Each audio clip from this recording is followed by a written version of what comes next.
এইগুলো তো এইভাবে হয় না। তা আপনি দোষ দিবেন খালি সিটি কর্পোরেশনের, আপনার যার যেখানে দায়িত্ব সেটা পালন করবেন না। গতকাল দুপুর থেকে আমাদের এই বর্জ্য সংগ্রহের কাজ শুরু হয়েছে। আপনারা জানেন ঢাকা শহরের বিভিন্ন জায়গায় সারাদিন কোরবানি হয়েছে, এমনকি সন্ধ্যাবেলাও হয়েছে। সেগুলোকে আমাদের রাত্র ১২টা-১টা পর্যন্ত অপসারণ করতে যেয়ে সেগুলো পরবর্তী পর্যায়ে আর ট্রাক না থাকার কারণে বিভিন্ন অলিগলি থেকে বের করে মেন রাস্তার পাশে সেগুলো বর্জ্যগুলোকে একসাথে করা হয়েছে বিভিন্ন জায়গায়। আজকে সকাল থেকে সেগুলো আমাদের প্রধান যেখানে আমরা ডাম্প করি সেখানে নিয়ে যাওয়া শুরু হয়েছে এবং আজকে আশা করি আমরা যে আজকের মধ্যে ম্যাক্সিমাম আমরা করে ফেলতে পারবো। আজকে আমরা হাটগুলোর উপরে জোর দিয়েছি, পাশাপাশি রেগুলার যে সমস্ত বর্জ্য আজকেও কোরবানি হচ্ছে সেই কোরবানির বর্জ্যগুলো আমাদেরকে বিভিন্ন ওয়ার্ড থেকে বিভিন্ন থানাগুলো থেকে আমাদেরকে সংগ্রহ করতে হবে।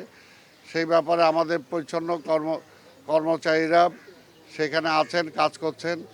তারপরেও বিভিন্ন জায়গায় কিছু গাফিলতির কারণে আমরা কিছু কর্মীকে আমরা শোকজ করেছি। আমরা কোনো অবস্থাতেই দায়িত্ব অবহেলা আমরা সহ্য করব না।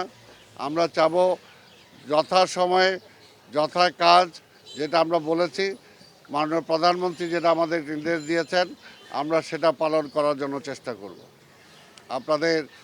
আজকে আপনারা আসছেন, আপনাদের সবাইকে ধন্যবাদ। এটা যারা ইজারাদার ছিল তাদেরকে আমরা পেনাল্টি করব, এছাড়া তার বিকল্প কোনো পথ নাই।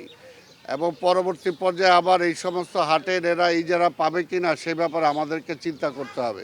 যারা ডিসিপ্লিন মানে নাই, কারণ হাটগুলো তারা পরিষ্কার করার কথা। এখানকার বর্জ্য, এখানকার অ্যাটলিস্ট তাদের বাস টাসগুলো আপনারা দেখতে পাচ্ছেন আজকে হাজারীবাগে, সেখানে লক্ষ লক্ষ বাস। তো এইগুলো তো এইভাবে হয় না। তা আপনি দোষ দিবেন খালি সিটি কর্পোরেশনের, আপনার যার যেখানে দায়িত্ব সেটা পালন করবেন না। তারপর এখানে দেখেন হাটের অনুমতি দিয়েছি আমরা এখানে। আজকে সারা শাহজাহানপুরের প্রত্যেকটা অলিগলিতে তারা সেটাকে বিস্তার করেছে। এটা তো হাটের কোনো কন্ডিশন না। এই সমস্ত বিষয় ভবিষ্যতে আমরা খেয়াল রাখবো। আমানত বাজেয়াপ্ত হোক, ফাইন হোক, একটা কিছু তো অবশ্যই হবে। সময় তো তারা হাট ৭২ ঘন্টার মধ্যে সেটা পরিষ্কার করার কথা।